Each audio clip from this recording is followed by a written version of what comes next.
Hi guys! So today we're back with a recent reads video. There is one book missing and we'll start with this one. So the book that I don't have currently with me because I lent it to my sister and I think she took it with her in the south of France is The Dream of a Ridiculous Man by Dostoyevsky.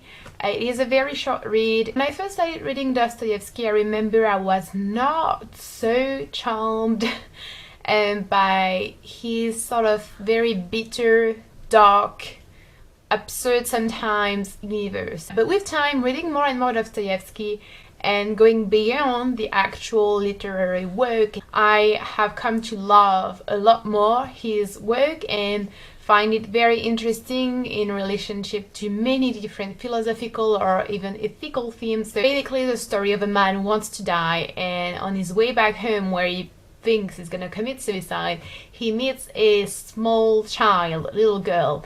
And at first you think this meeting has absolutely no impact on him whatsoever, but in fact it actually has. Instead of killing him that night, he falls asleep and he dreams. And he has the weirdest and most intense dream of another reality and another life. And yeah, I won't tell you more because that would be a spoiler, but it's such a short read, it'd be a shame to miss it. So I really suggest you reading it because it's very interesting. So next we're gonna go with the book that we were reading in this book club in this month for my book club. I Know Why the Caged Bird Sings by Maya Angelou. The reason why I first even bought this book was because I saw it everywhere online, and not only on BookTube, because I don't really watch BookTube. By the way, if you have any BookTubers that are not into young adult fantasy or anything like that, please recommend them to me. I saw it on BookTube, I saw it on Tumblr, I saw it on articles and posts about literature, so I thought it would be a great read, and I was highly disappointed. I just didn't like it. I think, you know, I'm really used to reading classics, I'm really used to a literature that is a lot more profound, a lot more in depth and rich and serious in a way, and this really was lacking in many different aspects for me, but I can't really exactly pinpoint what I really didn't like. I didn't think that the style was awful, nor that the characters were poor and uninteresting, nor that the story or the point of view that was present in the book was uninteresting and of no value. Actually, I think that's what kind of saves the book for me, is that it's a story of a young black girl who goes through a lot of experiences and a lot of hardships, and that's why the book is interesting. But other than that, the book really didn't do it for me. Sorry for that. Okay, so next I read Hard Boiled by Banana Yoshimoto. So it's a short book and there are 2 short stories in that. I really enjoy Banana Yoshimoto's work. I think it's very interesting and inspiring as well, in the sense that, I mean, in a creative and literary aspect, because she takes the smallest things of life and she makes stories out of it. So it's really inspiring for someone who would like to write. Those 2 short stories are focused on death and dreams. There is this thing that I like about Japanese literature.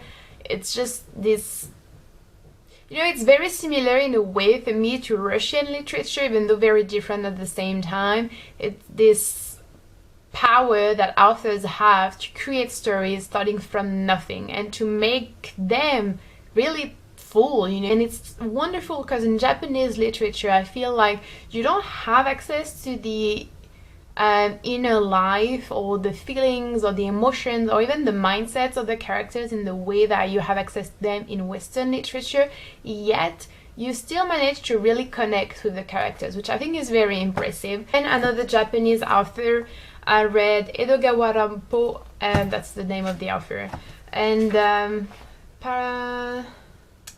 okay, in Japanese it's Panorama Tokitan, and in French L'Île Panorama. I think in English it'd be The Tale of the Panorama Island or something like that. It's an adaptation, I mean it's a rewriting sort of a short story by Edgar Allan Poe. It's obviously different because it's not the same author, not the same era, and not the same culture.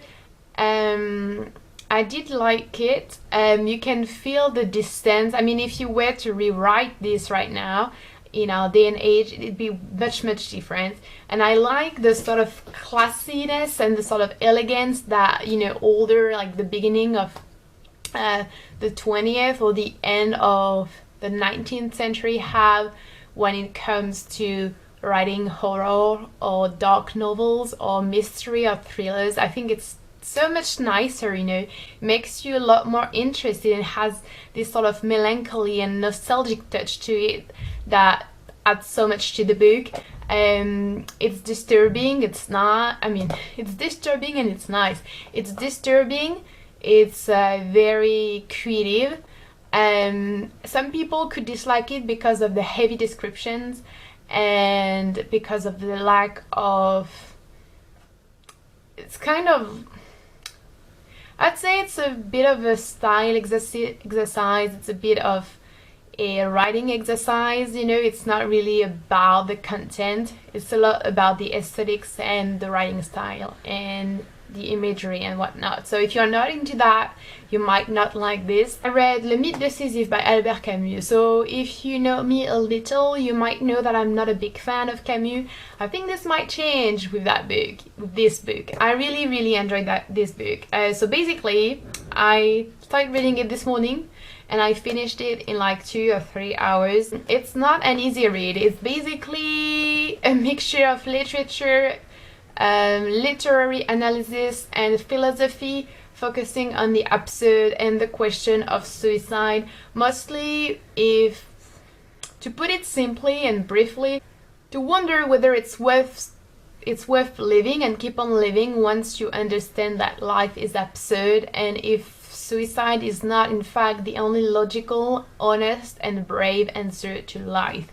It might sound really depressing, but it's actually really not, because as you know, start reading, what could start and seem to be a really depressing and sad and pessimistic story, and I don't want to call it ideology because that's not really what it's about, but you know, sort of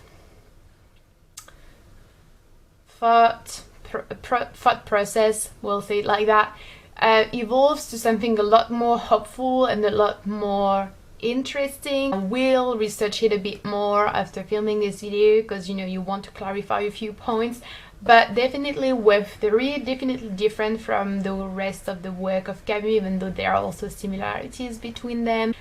Then last but not least, I read Les Mémoires d'un Fou and Novembre, so Memories of a Madman, I suppose, and Novembre by Flaubert. So those are basically pieces of Flaubert's works which were written in the very beginning of his life, like, I mean, very beginning, like when he was 18, 19, 20, around these years, and it's amazing. It's amazing because, okay, first of all, I'm gonna do a video on Flaubert really soon, but Flaubert, and you know that because I keep talking about him, and it's just amazing. He was a genius. It's just wonderful because that's very different, that's very early, that's very raw, that's very honest and genuine and personal.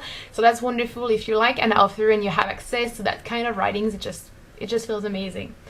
And then it's also very interesting from a literary perspective because it's his life. He's just telling you about his doubts, his feelings, the things that happened to him when he was that age, especially focusing on love, but not cliche, cheesy, pure, beautiful love. That's not Flaubert. I mean, that's Flaubert, but not really Flaubert. That's more complex than that, basically.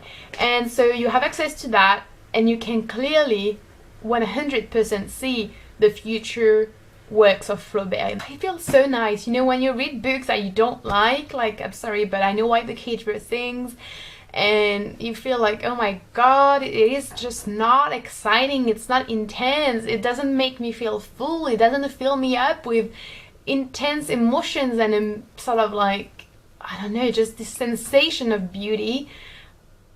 And then you read that and it makes you feel all of that, and you read that and it makes you think, and then you read that and it makes you question human sanity, and then you read that and you're just like, oh my god, I can create so much with so little. That's just wonderful. I hope you enjoyed watching these recent reads. I was a little bit excited, guys, but hopefully it made it interesting for you. Let me know what you've been reading. Don't forget to check out my book club. I would love to see you on there, and I shall see you later. Bye!